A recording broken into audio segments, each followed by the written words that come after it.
എക്സലിൻ്റെ പുതിയൊരു അധ്യായത്തിലേക്ക് വീണ്ടും സ്വാഗതം. അപ്പോൾ കഴിഞ്ഞ ക്ലാസ്സിൽ നമ്മൾ സീരീസിനെ കുറിച്ച് പഠിച്ചു. അതായത് ഇപ്പോൾ സീരിയൽ നമ്പർ ആഡ് ചെയ്യുന്നത്, ഡേറ്റുകൾ എങ്ങനെയാണ് ആഡ് ചെയ്യുന്നത്. അപ്പോൾ നമ്മൾ ജസ്റ്റ് ഒന്ന് ഡ്രാഗ് ചെയ്തിട്ടുണ്ടെങ്കിൽ ഓട്ടോമാറ്റിക്കായിട്ടും അതിൻ്റെ കാര്യങ്ങളൊക്കെ നമ്മൾ കഴിഞ്ഞ ക്ലാസ്സിൽ പഠിച്ചു. എന്താണ് മെർജ് ചെയ്യുന്നത്, എങ്ങനെയാണ് നമ്മൾ റാപ്പ് ടെക്സ്റ്റ്, അലൈൻ സെൻറ്റർ, ഇതൊക്കെ നമ്മൾ കഴിഞ്ഞ ക്ലാസ്സിൽ പഠിച്ചു. ഓക്കെ, അപ്പോൾ ഇന്നത്തെ ക്ലാസ്സിൽ നമ്മൾ പറയാൻ പോകുന്നത് ഓട്ടോ സം എന്നൊരു ഓപ്ഷനെ കുറിച്ചാണ്. ഇതിൽ ക്ലിക്ക് ചെയ്യുന്ന സമയത്ത് ഒരുപാട് ഓപ്ഷൻസ് ഉണ്ട് കേട്ടോ. സമ്മ്, ആവറേജ്, കൗണ്ട്, നമ്പറുകൾ, അതേപോലെ തന്നെ മാക്സ്, മിനിമം. മാക്സ് എന്ന് വെച്ചാൽ മാക്സിമം, മിനിമെന്ന് വെച്ചാൽ മിനിമം. ഓക്കെ, ഇതിൽ മോർ ഫങ്ഷൻസ്. ഈ മോർ ഫങ്ഷൻസ് പിന്നെ ഞാൻ പറഞ്ഞുതരാം. മോർ ഫങ്ഷൻസ് എന്ന് പറഞ്ഞൊരു ഓപ്ഷനിൽ ഒരുപാട് കാര്യങ്ങൾ വരുന്നുണ്ട്. അത് ഞാൻ പിന്നെ അടുത്ത ക്ലാസ്സുകളായിട്ട് ഞാൻ പറഞ്ഞുതരാം. അപ്പോൾ ഇത്രയും കാര്യങ്ങൾ നമുക്ക് ഇന്നത്തെ ക്ലാസ്സിൽ നോക്കാം. ഓക്കെ, അപ്പോൾ അതിനായിട്ട് ഞാനിപ്പോൾ ഇവിടുന്ന് നിങ്ങൾക്ക് ജസ്റ്റ് ഒന്ന് മനസ്സിലാക്കാൻ വേണ്ടി ഒരു ടേബിളിലൂടെ ഞാൻ നിങ്ങൾക്ക് മനസ്സിലാക്കി തരാം. അപ്പോൾ ഞാൻ എന്ത് ചെയ്യാണ്, ജസ്റ്റ് ഒന്ന് ഇവിടുന്ന് ഒരു 2 സെല്ലുകളൊക്കെ സെലക്ട് ചെയ്തിട്ട് ജസ്റ്റ് ഒന്ന് മെർജ് ചെയ്യുകയാണ്. അപ്പോൾ ഞാൻ ഇവിടുന്ന് ഇപ്പോൾ 2021 സോറി കമ്പനി, ഇപ്പോൾ എന്തെങ്കിലും ഒരു 2021 എന്തെങ്കിലും ഒരു പേര് കൊടുക്കും. ഇപ്പോൾ 2021 അറ്റൻഡൻസെന്നോ അല്ലെങ്കിൽ 2021 സ്റ്റാഫ് ഡീറ്റെയിൽസെന്നോ എന്ന് വേണമെങ്കിൽ നിങ്ങൾക്ക് കൊടുക്കാം കേട്ടോ. അപ്പോൾ ഞാൻ ജസ്റ്റ് ഒന്ന് 2021 മാത്രമാണ് ടൈപ്പ് ചെയ്യണുള്ളൂ. ജസ്റ്റ് ഒന്ന് ബോൾഡാക്കാണ്, ടേബിളിന് ഒരു കളർ കൊടുക്കുകയാണ്. ഓക്കെ, അപ്പോൾ നമുക്ക് കുറച്ചുകൂടി ബെറ്റർ ആയിട്ട്, കുറച്ചുകൂടി ഇതായിട്ട് ഹൈലൈറ്റ് ആയിട്ട് നമുക്ക് എന്ത് ചെയ്യാൻ പറ്റും, കാണാൻ പറ്റും. ഈ റെഡ്, ബ്ലൂ, ഗ്രീൻ ഇതൊക്കെ കൊടുക്കുന്ന സമയത്ത് കുറച്ചുകൂടി ഹൈലൈറ്റ് ആയിട്ട് കാണാൻ പറ്റും. നിങ്ങൾക്ക് ടെക്സ്റ്റുകൾക്ക് കളർ കൊടുക്കണമെങ്കിൽ ടെക്സ്റ്റുകൾക്ക് കണ്ടോ ഈ രീതിയിൽ നമുക്ക് കളർ കൊടുക്കണമെങ്കിൽ ടെക്സ്റ്റുകൾക്ക് കളർ കൊടുക്കാം. അപ്പോൾ ഞാൻ തൽക്കാലം ടെക്സ്റ്റുകൾക്ക് കളർ കൊടുക്കില്ല. ജസ്റ്റ് ഒന്ന് Ctrl+Z അടിച്ച് ബാക്കിലേക്ക് വരാണ്. ഞാൻ ഇവിടെ നിന്ന് സീരിയൽ നമ്പർ ആഡ് ചെയ്യാണ്. സീരിയൽ നമ്പർ കൊടുത്തു. ഞാൻ ഇവിടെ നിന്ന് ഇപ്പോൾ ഇവിടെ നിന്ന് ജസ്റ്റ് ഒന്ന് മെയിലായിട്ട് മന്ത് എന്ന് MONTH മന്ത് എന്ന് കൊടുത്തു. ഇവിടുന്ന് നമ്മൾ നേരത്തെ താഴോട്ട് ഡ്രാഗ് ചെയ്ത രീതിയിൽ, ഇതുപോലെ ഡ്രാഗ് ചെയ്ത രീതിയിൽ നമുക്ക് എന്ത് ചെയ്യാം, റൈറ്റിലേക്ക് ഡ്രാഗ് ചെയ്യുകയാണെങ്കിൽ വേണ്ടോ ഡിസംബർ വരെ നമുക്ക് കിട്ടും കേട്ടോ. ഓക്കെ, ഞാൻ ഇവിടുന്ന് ഇതിനെയും കൂടി എന്ത് ചെയ്തു, അലൈൻമെൻറ്റ് ചെയ്തു. ഇനി എനിക്ക് തോന്നാണ് ഒരു പേരും കൂടി ആഡ് ചെയ്യണമെന്ന് തോന്നാണ്. അതായത് ഇപ്പോൾ ഈ ജനുവരി ഒരു മാസത്തിൻ്റെ ഇവിടെ എന്ത് ചെയ്യണം, എനിക്കൊരു പേരും കൂടി ആഡ് ചെയ്യണം. അപ്പോൾ നമ്മൾ എന്ത് ചെയ്യും, ഒന്നിനെ നമുക്ക് എന്ത് ചെയ്യാം, കട്ട് ആൻഡ് പേസ്റ്റ് ചെയ്തിട്ട് നമുക്ക് എന്ത് ചെയ്യാം, ഞാനിവിടെ നിന്ന് മന്ത് എന്നുള്ളൊരു സെല്ല് ക്ലിക്ക് ചെയ്തിട്ട് കട്ട് ചെയ്ത് ഞാൻ ഇവിടെ കൊണ്ടുപോയി പേസ്റ്റ് ചെയ്തു. അതേപോലെ തന്നെ ജനുവരി മുതൽ ഡിസംബർ വരെ എന്ത് ചെയ്തു, സെലക്ട് ചെയ്തിട്ട് ഞാൻ ഇവിടെ നിന്ന് ഇപ്പോൾ ഇങ്ങനെ കണ്ടോ, ഞാനിപ്പോൾ അത് ഉദ്ദേശിച്ചത് Ctrl+X അടിച്ചു, Ctrl+V അടിച്ച് പേസ്റ്റ് ചെയ്തു. അതേപോലെ തന്നെ ഇത്രയും Ctrl+X അടിച്ചു, ഇവിടെ കൊണ്ടുപോയി എന്ത് ചെയ്തു, Ctrl+V അടിച്ച് പേസ്റ്റ് ചെയ്തു. ഇങ്ങനെയാണ് ഞാൻ ഉദ്ദേശിച്ചത്. ഓക്കെ, നമുക്ക് എന്ത് ചെയ്യാം, ഈ രീതിയിൽ സെല്ലുകൾ കണ്ട് നമുക്ക് എന്ത് ചെയ്യാം, ചേർത്തെടുക്കാൻ പറ്റും. ഓക്കെ, അതുമല്ലെങ്കിൽ നമുക്ക് എന്ത് ചെയ്യാം, ഈ ജനുവരി സെല്ലിൻ്റെ ഇപ്പുറയാണ് നമുക്ക് എന്ത് ചെയ്യേണ്ടത്, സെല്ല് ക്ലിക്ക് ചെയ്യേണ്ടത്. അതായത് ഇപ്പോൾ പുതിയതായിട്ട് ഒരു സെല്ല് ആഡ് ചെയ്യേണ്ടത്. അപ്പോൾ നമുക്ക് എന്ത് ചെയ്യാം, മൗസിൻ്റെ റൈറ്റ് ബട്ടൺ ക്ലിക്ക് ചെയ്യാം. റൈറ്റ് ബട്ടൺ ക്ലിക്ക് ചെയ്തിട്ട് ഇൻസേർട്ട് എന്ന് നോക്കിയൊരു ഓപ്ഷൻ ഉണ്ട്. ഇൻസേർട്ട് ഓപ്ഷനിൽ ക്ലിക്ക് ചെയ്യുന്ന സമയത്ത് നോക്കി ഇവിടുന്ന് shift cell right, shift cell down, ഒരുപാട് ഓപ്ഷൻസ് ഉണ്ട്. അപ്പോൾ ഞാൻ ഷിഫ്റ്റ് സെല്ല് റൈറ്റ് സെലക്ട് ചെയ്യുന്ന സമയത്ത് കണ്ട പുതിയതായിട്ട് ഒരു എന്തായി, ഒരു സെല്ല് ആഡാവാണ്. അതേപോലെ തന്നെ മറ്റൊരു ഓപ്ഷൻസ് നിങ്ങൾ നോക്കുക, ഇൻസെറ്റിലൊക്കെ വന്നിട്ട് കണ്ടോ, ഷിഫ്റ്റ് സെല്ല് ഡൗൺ കൊടുക്കുന്ന സമയത്ത് നോക്കി കണ്ടോ, പുതിയതൊരു ഡൗൺ സെലക്ട് ആയി. ഇൻസെറ്റിൽ റോ കൊടുക്കുന്ന സമയത്ത് കണ്ടോ, പുതിയൊരു റോ ക്രിയേറ്റ് ആയി. അതേപോലെ തന്നെ ഇൻസെറ്റിൽ എൻ്റെ കോളം കൊടുക്കുന്ന സമയത്ത് പുതിയൊരു കോളം നമുക്ക് എന്ത് ചെയ്യാം, ക്രിയേറ്റ് ചെയ്യാം. ഓക്കെ, പുതിയൊരു കോളം ക്രിയേറ്റ് ചെയ്തതിനും കുഴപ്പമില്ല കേട്ടോ.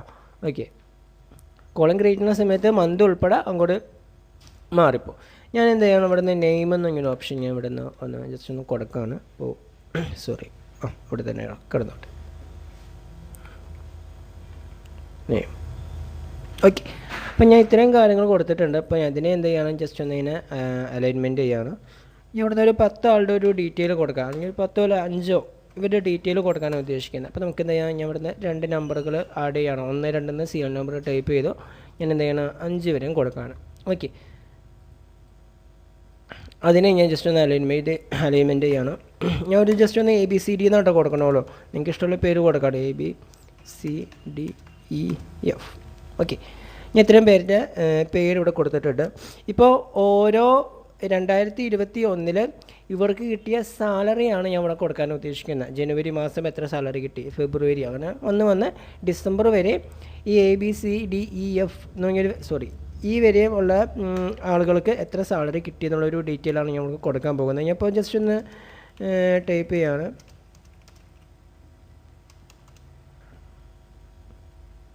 ജസ്റ്റ് Ctrl+C അടിച്ച് പേസ്റ്റ് ചെയ്യാം കേട്ടോ.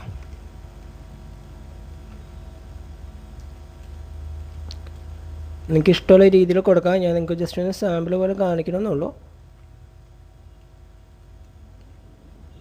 ഓക്കെ, നമുക്ക് സെലക്ഷൻ കളയാനായിട്ട് കൺട്രോൾ ഡി അടിച്ചാൽ മതി. കീബോർഡിൽ കൺട്രോൾ ഡി അടിച്ച് നമുക്ക് എന്ത് ചെയ്യാം, ആ സെലക്ഷൻ വന്ന സെലക്ഷൻ കളയാട്ടോ. ഓക്കെ, ഇനി നമുക്ക് എന്ത് ചെയ്യാം, ഇവിടെ വരെ ഞാൻ സെലക്ട് ചെയ്തിട്ടുണ്ട് അല്ല, ഞാൻ ജസ്റ്റ് ഒന്ന് അലൈൻമെൻറ്റ് ചെയ്യാണ്. ഇനി നമുക്ക് എന്തെങ്കിലും ഇവിടെ നിന്ന് ടോട്ടൽ എന്ന് ടൈപ്പ് ചെയ്യാണ്, TOTTAL, ടോട്ടൽ എന്ന് ടൈപ്പ് ചെയ്തു. ഇനി അതായത് 2021 ഇയറിൽ ഈ എ എന്നൊരു വ്യക്തിക്ക് എത്ര സാലറി കിട്ടിയെന്ന് കാണണം. അതായത് ഇപ്പോൾ ജനുവരി മുതൽ ഡിസംബർ വരെ ആ കമ്പനിയിൽ നിന്നും ആ വ്യക്തിക്ക് എത്ര സാലറി കിട്ടിയെന്ന് കാണണം. അപ്പം അതിനായിട്ട് എന്ത് ചെയ്യാം, ഇത് മൊത്തം സെലക്ട് ചെയ്യാം. ഒന്നല്ലെങ്കിൽ ഈ രീതി ചെയ്യാം. സെലക്ട് ചെയ്തിട്ട് നമുക്ക് എന്ത് ചെയ്യാം, ഓട്ടോ സമ്മിൽ വന്നിട്ടുണ്ടെങ്കിൽ സമ്മിൽ ക്ലിക്ക് ചെയ്യുന്ന സമയത്ത് കണ്ടോ 936 രൂപ ടോട്ടലായിട്ട് കിട്ടിയിട്ടുണ്ട്. ജസ്റ്റ് ഒന്ന് ഡബിൾ ക്ലിക്ക് ചെയ്യുന്ന സമയത്ത് നോക്കിയാൽ കണ്ടോ എല്ലാവരുടെയും സാലറി നമുക്ക് കാണാൻ പറ്റും ആ രീതിയിൽ. അതുമല്ലെങ്കിൽ നമുക്ക് എന്ത് ചെയ്യാം, ഇത് മൊത്തം സെലക്ട് ചെയ്യാം. ഇവിടെ വരെ സെലക്ട് ചെയ്തിട്ട് എന്ത് ചെയ്യുക, ഇവിടെ നിന്ന് സം കൊടുത്താൽ നമുക്ക് എന്ത് ചെയ്യാം, ഈ രീതിയിൽ നമുക്ക് എന്ത് ചെയ്യാം, ഡീറ്റെയിൽ, അതായത് ഇപ്പോൾ സ്റ്റാഫിൻ്റെ സാലറി ഡീറ്റെയിൽ നമുക്ക് എന്ത് ചെയ്യാൻ പറ്റും, കാണണമെങ്കിൽ കാണാൻ പറ്റും. അടുത്തത് എന്താ പറഞ്ഞിരിക്കുന്നത്, ആവറേജാണ്. അപ്പോൾ നമുക്ക് എന്ത് ചെയ്യാം, ഞാൻ ഇവിടെ നിന്ന് AVG എന്ന് ടൈപ്പ് ചെയ്യാണ്, ആവറേജ് എന്ന് ടൈപ്പ് ചെയ്യാണ്. മൊത്തം ടോട്ടലിൻ്റെ ഉൾപ്പെടെയായിട്ട് ആവറേജ് കാണുന്നത്. ഓക്കെ, അതിനായിട്ട് നമുക്ക് എന്ത് ചെയ്യാം, മൊത്തം ആവറേജിൽ ക്ലിക്ക് ചെയ്യുന്ന സമയത്ത് കണ്ടോ ഓരോ വ്യക്തികളുടെ നമുക്ക് എന്ത് ചെയ്യാം, ആവറേജ് കാണാൻ പറ്റും. ഇവിടെ നോക്കിയേ, ഇവിടുന്ന് ഈ പോയിൻ്റ് കഴിഞ്ഞിട്ട് ഒരു സംഖ്യകൾ വന്നിട്ടുണ്ടല്ല. നമ്മൾ പണ്ട് പഠിച്ചിട്ടുണ്ട് 0.5 കഴിഞ്ഞിട്ട് അടുത്ത സംഖ്യ കയറി വരുന്ന സമയത്ത് നമുക്ക് എന്ത് ചെയ്യാം, കൗണ്ട് ചെയ്തത് റൗണ്ട് ഓഫ് എന്ന് പറഞ്ഞൊരു ഓപ്ഷൻ കേട്ടിട്ടുണ്ടോ നിങ്ങൾ, ആ സംഖ്യയാക്കി എടുക്കാം. അതായത് ഇപ്പോൾ നമുക്ക് 0.5 നമുക്ക് എന്ത് ചെയ്യാൻ പറ്റും, ഒന്നാക്കി എടുക്കാൻ പറ്റും. അപ്പോൾ നമുക്ക് എന്ത് ചെയ്യാം, നമുക്ക് ഇവിടെ നിന്ന് ഡിഗ്രീസ് ഡെസിമൽ എന്ന് പറഞ്ഞൊരു ഓപ്ഷൻ ഉണ്ട്. ഈ ഡിഗ്രീസ് ഡെസിമലിൽ ക്ലിക്ക് ചെയ്യുന്ന സമയത്ത് കണ്ടോ അത് വന്നത് കണ്ടോ, ഇവിടുന്ന് നമുക്ക് എത്രയും നേരത്തെ കിട്ടിയിരുന്നത് 82 പോയിൻറ്റ് സംതിങ് ആയിരുന്നു അല്ലേ, ഇവിടുന്ന് 82 പോയിൻറ്റ് സംതിങ് ആയിരുന്നു. 82 പോയിൻ്റ് എന്നുള്ളത് നമുക്ക് എന്ത് ചെയ്യാം, അങ്ങനെ 83 പോയിൻ്റ് എന്നുള്ളത് നമുക്ക് എന്ത് ചെയ്യാം, നമുക്കിത് മൊത്തം സെലക്ട് ചെയ്തിട്ട് നമുക്ക് എന്ത് ചെയ്യാം, ഡിഗ്രീസ് ആക്കി കണ്ടോ നമുക്ക് എന്ത് ചെയ്യാൻ പറ്റും, നമുക്ക് എടുക്കണമെങ്കിൽ എടുക്കാൻ പറ്റും. അതായത് ഇപ്പോൾ ഒറ്റ സംഖ്യയുടെ ആ പോയിൻ്റ് റിമൂവ് ചെയ്ത് നമുക്ക് എടുക്കാമെന്ന് നടത്താം. അപ്പോൾ നമുക്ക് എന്ത് ഉണ്ടാവും, കീബോർഡിൽ സ്പേസ് ബാറൊക്കെ അടിച്ച് നമുക്ക് എന്ത് ഉണ്ടാവും, നമുക്ക് ഇവിടുന്ന് സെറ്റ് ചെയ്ത് കൊടുക്കേണ്ടതെന്ന് നടത്തും. അടുത്തൊരു ഓപ്ഷൻ ഏതാ വന്നേക്കണേന്ന് നോക്കിയേ, ഇതിൽ വന്നിട്ടുണ്ടെങ്കിൽ കൗണ്ട് നമ്പേഴ്സുകളാണ്. അപ്പോൾ ഞാൻ ഇവിടെ നിന്ന് ഇപ്പോൾ കൗണ്ട് എന്ന് കൊടുക്കണം, COUNT, കൗണ്ട് എന്ന് കൊടുക്കുകയാണ്. ഞാൻ ഇവിടെ നിന്ന് മൊത്തം സെലക്ട് ചെയ്തിട്ട് ഞാൻ ഇവിടെ നിന്ന് ആവറേജും ടോട്ടലും ഉൾപ്പെടെയാണ് അക്കൗണ്ട് നമ്പർ ആക്കി കൊടുക്കുന്നത്. അതുകൊണ്ടാണ് ഇവിടെ 14 എന്ന് വന്നിരിക്കുന്നത്.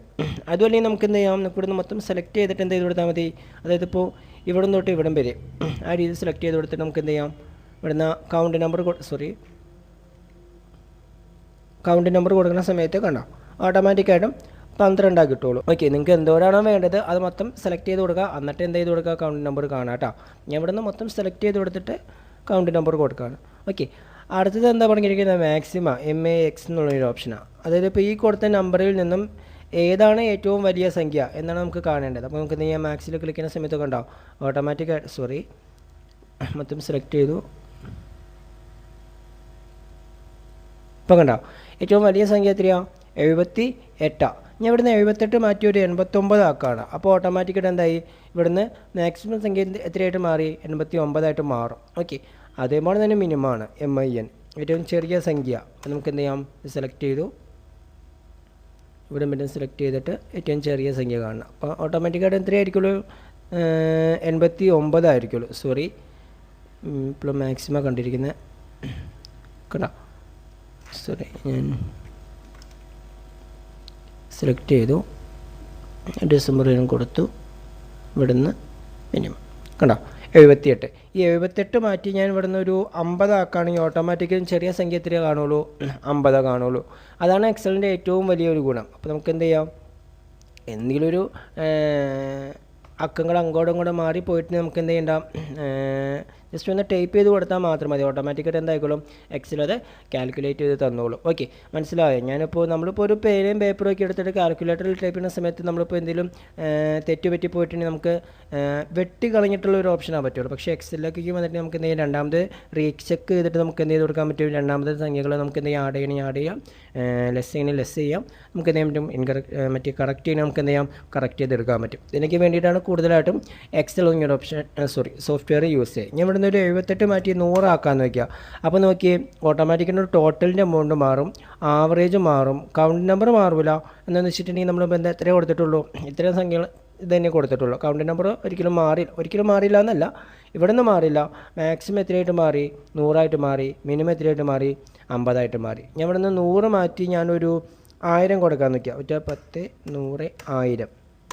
അപ്പോൾ കണ്ടോ, ടോട്ടൽ മാറി, ആവറേജ് മാറി, കൗണ്ട് നമ്പറിൽ ചേഞ്ചിങ് ഒന്നുമില്ല. മാക്സിമം മാറി, മിനിമം മാറി. ഓക്കെ, ഞാൻ എന്ത് ചെയ്ത് കൊടുക്കുകയാണ്? ഇവിടെ നിന്ന് ഒരു സെല്ല് കൂടി ജസ്റ്റ് ഒന്ന് എക്സ്ട്രാ ആഡ് ചെയ്ത് കൊടുക്കുകയാണ്. നമുക്ക് നോക്കാം ഇവിടെ നിന്ന് കൗണ്ട് നമ്പർ മാറുമോ എന്ന് നോക്കാം. അപ്പോൾ കണ്ടോ, ഓട്ടോമാറ്റിക്കായിട്ട് ഞാൻ ഇവിടെ നിന്ന് സെലക്ട് ചെയ്തു. ഞാൻ ഇവിടെ നിന്ന് ഇപ്പോൾ എന്തെങ്കിലും ഒരു കാര്യങ്ങൾ ടൈപ്പ് ചെയ്യാണ്. ഇപ്പോൾ റീനോന്നോ, അപ്പോൾ 1, 2, 3, 4, 5 മൊത്തം സെലക്ട് ചെയ്തു. സോറി, ഇങ്ങനെ മാറില്ല കേട്ടോ. നമ്മളിപ്പോൾ ജസ്റ്റ് ഒന്ന് ഇവിടെ നിന്ന് രണ്ടാമത് ആഡ് ചെയ്ത് കൊടുത്തേക്കുന്നില്ല, അതുകൊണ്ടാണ് ഇവിടെ നിന്ന് കൗണ്ട് നമ്പറുകൾ മാറാത്തത്. ഓക്കെ, ഞാൻ ഇവിടെ നിന്ന് ഇപ്പോൾ ജസ്റ്റ് ഒന്ന് ഇവിടെ നിന്ന് ഡിലീറ്റ് ചെയ്യാമെന്ന് വയ്ക്കാം. അപ്പോൾ ഓട്ടോമാറ്റിക്കായിട്ട് കണ്ടോ കൗണ്ട് നമ്പർ എത്രയായിട്ട് മാറി? 13 മാറി. അപ്പോൾ ഇങ്ങനെയൊക്കെ ചെയ്യുന്ന സമയത്ത് ഏതെങ്കിലും ഒരു സ്റ്റാഫിൻ്റെ ഡീറ്റെയിലൊക്കെ വിട്ടു പോയിട്ടുണ്ടെങ്കിൽ നമുക്ക് എന്ത് ചെയ്യാൻ പറ്റും? പെട്ടെന്ന് അറിയാൻ പറ്റും. എല്ലാവർക്കും 13 സ്ഥലത്ത് ഇവിടെ മാത്രം 14, എല്ലാവർക്കും 14 സ്ഥലത്ത് ഇവിടെ 13 മാത്രമേ വന്നിട്ടുള്ളൂ. അപ്പോൾ നമുക്ക് എന്ത് ചെയ്യാം? ഏതെങ്കിലും ഒരു സ്റ്റാഫിൻ്റെ ഡീറ്റെയിലുകൾ വിട്ടു പോയിട്ടുണ്ടെങ്കിൽ നമുക്ക് എന്ത് ചെയ്യാം? പെട്ടെന്ന് അറിയാൻ പറ്റും. അപ്പോൾ അടുത്ത ക്ലാസ്സിൽ നമുക്ക് എന്ത് ചെയ്യാം? മോർ ഫങ്ഷൻസിനൊക്കെയും കുറിച്ച് നമുക്ക് അടുത്ത ക്ലാസ്സിൽ ചർച്ച ചെയ്യാം. അപ്പോൾ എക്സിൽ എന്ത് ചെയ്യുക? മാക്സിമം നിങ്ങൾ ഈ ഒരു ഫംഗ്ഷനൊക്കെ വെച്ച് നിങ്ങളുടെ ഐഡിയയിൽ എന്ത് ചെയ്യുക? കാൽക്കുലേറ്റ് ഒക്കെ ചെയ്ത് നോക്കുക.